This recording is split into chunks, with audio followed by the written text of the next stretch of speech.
I'm Sarah Star, and this is your space weather forecast for the day. And if you haven't already, please subscribe to my Instagram, YouTube, and TikTok channel. Today is going to be interesting. Yes, it is Valentine's Day. Yes, there are emotions. The moon is shifting into the Taurus energy today, which means it is going to go at a slower pace, but that's okay because that means it's going to stabilize some things, mainly stabilizing your inner realm.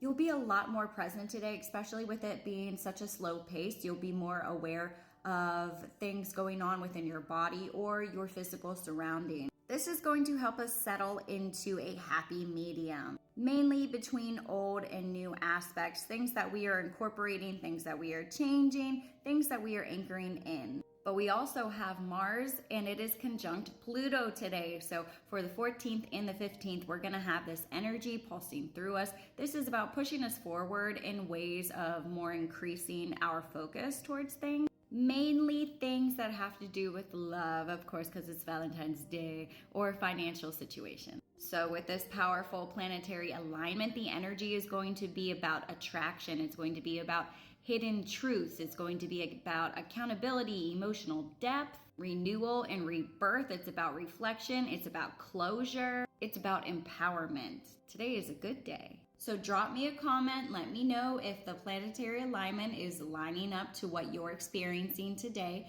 And let's check out the Schumann, because guess what's spiking again? White light. Here we go. February 14th, Valentine's Day. Woo woo. So we're getting rainbow blast coming in. Look at this, mostly alpha range mode 1 and mode 2. So between like 5 and 12 hertz is the main bulk around here, but there's not too much density. That is nice. A lot of heart activations today. Yes, it's not just because it's Valentine's Day, although it helps, and Mars is conjunct Pluto, so that helps too. And this helps as well. So a lot of heart activations, heart palpitations, a little bit of anxiety, not able to speak as clearly as maybe you would like. Maybe you're stumbling over your words today. And if that's the case, take a time out. 10-minute meditation, let yourself kind of just soak in, integrate more of these energies, because when we have larger spikes like this, plus the geomagnetic storms, the solar radiation storms on top of that, which we'll get into, but we really need to reset. And if we're at a slower pace today, we might as well take advantage of that. And yesterday we reached an amplitude of 65. Yes, the energy was very, very high yesterday. You might have felt like you were just gonna drop dead. You were just so tired. You couldn't think, cognitive imbalances. It was just a lot. Yep, that's my kitty saying hi. Our frequency is lower right now, although it has not caught up to the energy that is coming in right now. But we're just at the start of it. As you can see, this is just current right now, so it's very cut off. Maybe we'll see a whole big white spike. Maybe it'll go into gamma range. We don't know. So we're just gonna take it moment by moment. But yet again, today's a slow day. Pace yourself.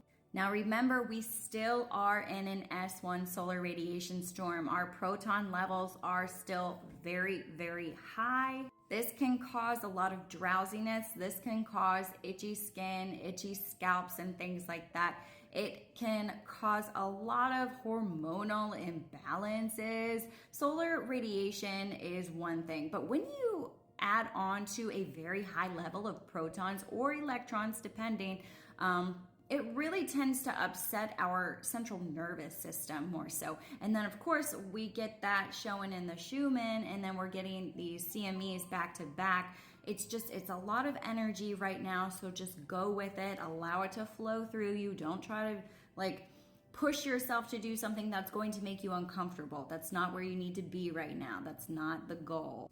But our solar proton levels are going to continue until the 15th, the 16th. They may decrease. They may just stay for the whole week, depending on if we get more of these solar flares, especially from region 3576, because the proton level of that region is higher. So if it emits a solar flare, we will see proton levels rise. We could go back into those S2 solar radiation storms.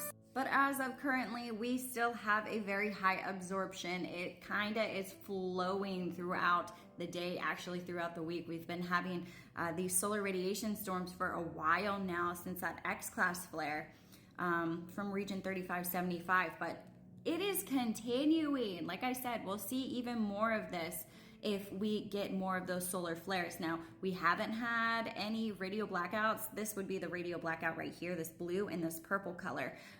Yesterday, we did have a type 2 and a type 4 that were associated with the CME, but it is no Earth-directed component, so it's very far south. So we don't really have any warnings or any prolonging radio blackout effects from those. So we're just mainly keeping an eye out on the radiation storm levels.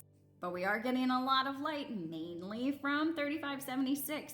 Now, we were looking at 3583 because it was more of a complex region. However, it is really spreading apart and there is not much there. We are getting some very low level C-class flares, but the main majority of the solar flares are coming from 3576. It did give us an M-class flare today. It sent us into a small radio blackout, but it is really not affecting us today, but I'm going to show you this anyway because there's lots of potential. We still have a large percentage of having an X-class flare from this region. Obviously, we're getting some M. We're getting a lot of light, actually, so let's check this region out. But before we do that, here's our sun. This is the region we're going to look at. It's 3576, and it is heading off of the limb of the sun. However, it is still present, and we have many solar regions here. Most are stable. The majority of them are stable except for 3576. But we do have a new active region that will be showing itself here. And within the next day or two, it will be numbered. But yet again, no coronal holes, no really large regions here that are emitting any light except this one. Let's look at this one. Behold, 3576 in all of its glory, still in beta, delta, and gamma range. It has went down in its size, but only because it is heading off of the limb. When it does that, it decreases in size.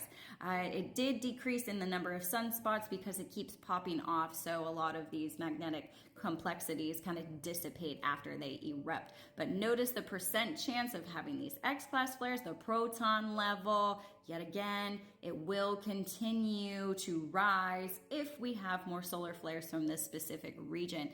Proton levels can cause a whole slew of things for humans, but we are getting those M-class flares as promised, 40% chance for those, which we've already had them today, and then that 90% chance of having C-class flares, which we've already had several today. But we're gonna keep an eye out on this one because it is the most complex region, yes, and it is kind of coming together as well. The largest region by far, 3576. Where are you at? I'm just waiting for the X-class. It's been a week. Where is it at? Now, yesterday we were supposed to slip into G2 geomagnetic storm levels. It didn't happen. They have this thing, it's called a cannibal. It's like, that's just the term we use. Cannibal CME. It's basically when you have several CMEs and they all kind of just envelop into like one straight wall. But like I said, it was a very glancing, grazing blow. So our solar winds didn't even pick up as much as they should have. We were between 400 and 500 kilometers per second. Actually, in fact, we're still around 400 kilometers per second, which is why we're at a KP1. Solar winds are pretty low. However, we're supposed to increase because we didn't get hit exactly with the large bulk of what we were supposed to have yesterday. So it's going to be more of a late arrival because there's multiple CMEs. And the majority of them were slow moving. But we can see ourselves hitting these G1 geomagnetic storm levels with the KP5 index raising around 500 kilometers per second and higher. So that's what we're kind of looking for. We're looking for the shock arrival, which hasn't happened yet. Like I said, later today is when the anticipated arrival is going to be. And like I said, we're around 400 kilometers per second, zero density. So when we do see a spike, we will know that we have finally hit the arrival of all of those CMEs, those cannibal CMEs. So do you feel like all of the light is really taking a toll and an effect on you? Do you think Mars conjunct Pluto is taking an effect on you? Let me know in the comments how you're feeling, and remember, hydrate. Geomagnetic storms are no joke. Literally hydrate. Happy Valentine's Day! Love ya.